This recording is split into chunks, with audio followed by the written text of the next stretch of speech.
Halito everybody, this is CT over at the NYC Indian, and today we're going to be reviewing 90 Day Fiancé Never Have I Ever. This is going to be brought to you from an urban Native American perspective, a mixed perspective, and a secular perspective. So let's dive right in.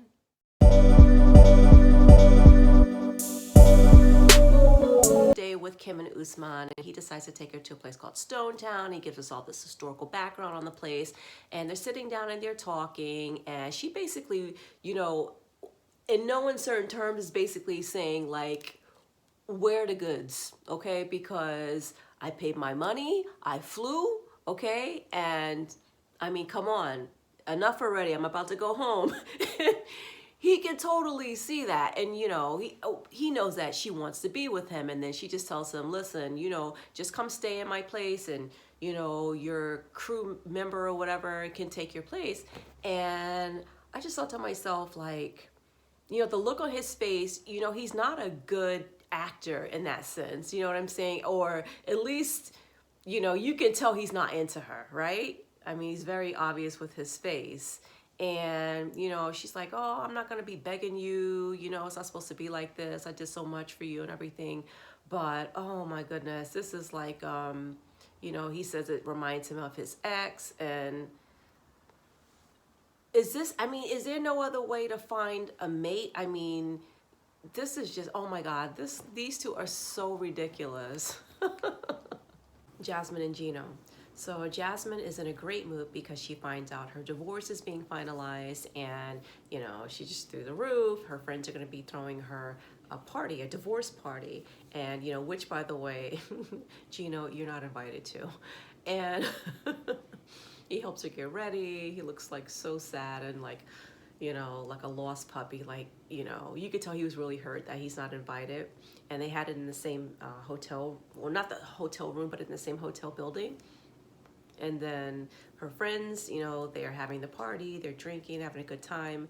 Next thing you know, of course, surprise, surprise, a stripper arrives and he's dancing on her or whatever, and her friends are filming it, and then they decide to go back and see Gino. So when they get back to Gino's room, Gino's like, oh, okay, hey, all right, guys, I can party now, like at the end of the night.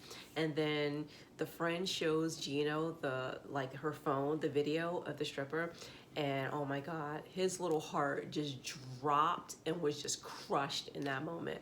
But I'm thinking to myself, like, Gino, how do you not see that you were totally setting yourself up for failure with this one? I mean, come on. Like, all the signs being there and stuff, like, what would be so surprising that she's going to have a stripper at her party? I'm just not understanding what the big surprise is. But, yeah, he was really hurt and everything. And, yeah, he's, like, having second thoughts now because he's thinking, okay, what else is she lying to me about? And, now, like, with Strippergate, like, can I trust her and stuff? So, yeah, Gino's feeling the heat. So now we have Hamza in Memphis, and they need to go to the embassy. So, she's feeling frustrated because she knows that this embassy is 2 hours away, and that, they have to rely on someone else for a ride, and that more than likely they're not going to get there on time. And that's like her signal in her head going, hey, he's going to be a complete handful when he comes to the States, because if he can't even manage something as simple as arriving somewhere on time, what else am I going to have to do for him? So the friend drops them off, and they are about to go to get checked into their hotel. And I'm glad they actually showed this, because I was thinking to myself, like, what's the rules about like unmarried, co-ed sort of situation? And okay, so that's good. I'm glad they checked in and they were able to spend some time with one another. And of course he was on cloud 9 because he's like, oh, my mom's not around, we can spend time together.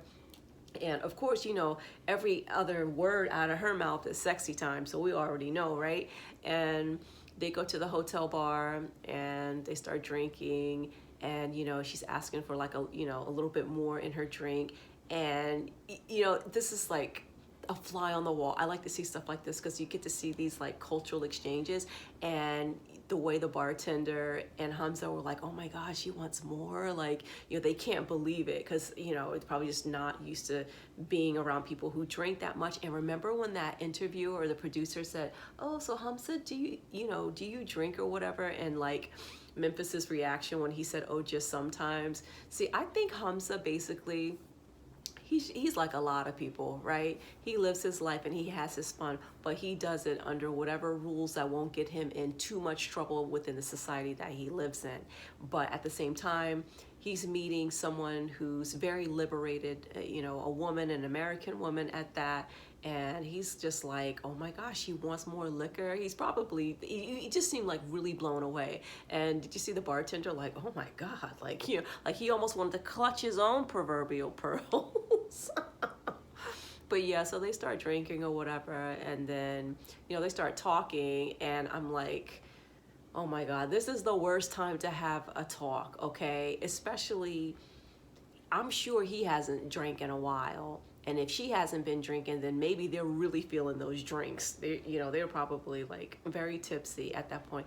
And then, she starts talking about how she wants to make sure that, he's going to be doing everything he's supposed to be doing, because she was disappointed with some of the other things, his performance and stuff like that, in more ways than one.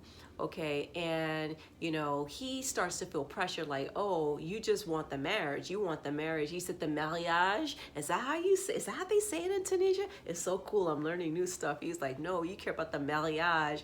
And she's like, no, I want both. I want you and I want the marriage. But, at her age, I think she's just like, at that point, look, I know what I want. This is what I want. And I don't know. I don't think like how he could adjust to her independence and stuff like that. And plus he's still like a teenager himself. And that's what she's starting to pick up on too. So I don't know. So Ella and Johnny. Now, Ella's upset with Johnny because she feels like he's not giving her, definitive answers about coming, and he keeps postponing. So she decides to talk to her friend and her friend's husband about it. And the friend mentions maybe it has something to do, cultural stuff, like I was saying before, about them, maybe preferring he marry a Chinese girl or something. And, Ella, she decides to confront him the next time that they have a video call. And Johnny's still basically hemming and hawing. Okay, I don't think Johnny's into it like that. I really don't. And I don't know if he's just like, at first he thought it was like a little bit of a game, or maybe if he could see that she was losing weight, maybe I'm just not exactly sure what's on his mind. But to me, that doesn't strike me. He doesn't strike me as someone who's like really into this woman, right? So now she's starting to, pick up finally on, some red flags and be like, oh, okay, well, maybe this is like the other guys, So I don't know. Is she going to exercise her sense? There's not much to say about Ben because, he had plans to go see Mahogany, but as soon as he gets to the airport, she blows him off. Some story about her dad or whatever. And he said that's not the first time that she's blown him off before. And I'm thinking, like, what would make a person get on a plane, like, for someone that they've never seen before, who's not even giving you any kind of good signals? Like, there's nothing reciprocated. It seems like he just sits there and just like throws Bible verses at her. And I mean, it's so weird in the 2 rooms, so I don't fornicate. I mean, I am not buying it. This is just such a weird story, okay? And then he's like, well, I'm gonna come. I'm just gonna get there. Like, are you like internationally stalking her? Like, what is this? This is like so uncomfortable. But anyway, we'll talk about them more once they actually like see each other on screen or something. I mean, what is there to talk? So now we have Mike and Ximena, and oh my God, oof, this one is gonna be a tough one to get through, okay? Like, she's looking like she's just trying not to vomit. She gets on the phone with her girl and starts basically spilling all the tea on his hygiene situations. The worst for me really was like the stinking underwear. Like that was just so nasty. You feel like you can smell that through the TV screen. It was gross. And listen, it's a little bit of a hustle, right? Let's be honest, this couple, come on. I mean, both parties could be both getting what they want, but it's a little bit of a hustle. And I think her radar is going off saying, I don't know if I can go this far for my hustle. And I mean, he seemed to be kind of contrite when she spoke to him about it, but how difficult and embarrassing is that to have a conversation with such limited language skills, using a language app to explain, like, basically, you're not washing your ass enough or something like that. Oh my God, that's so terrible. And You know, he seemed, like I say, he seemed to be like, okay, well, I'll do better and stuff like that. But, you know, I'm kind of with, you know, Ximena on this one. Like, I don't know, like that might just be too much, because think about it, that's like foundational, your hygiene practices and things like that. That's a really hard thing to try and change in a person. And most of the time you would be like turned off before you could even get a chance to change, if a person was willing to, you know. I mean, it's too late at that point. So I don't know. I don't know.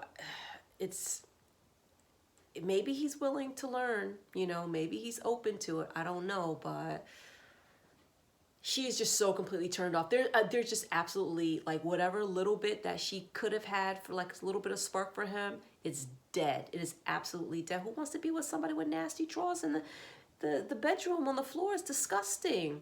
Anyway, we'll see next week what goes on with these two. You guys think they're still gonna stay together? I don't know. We finish off the evening with Kim and Usman, and they're at their hotel. They parting ways, saying goodnight. He gives her the pound, you know, good night, buddy.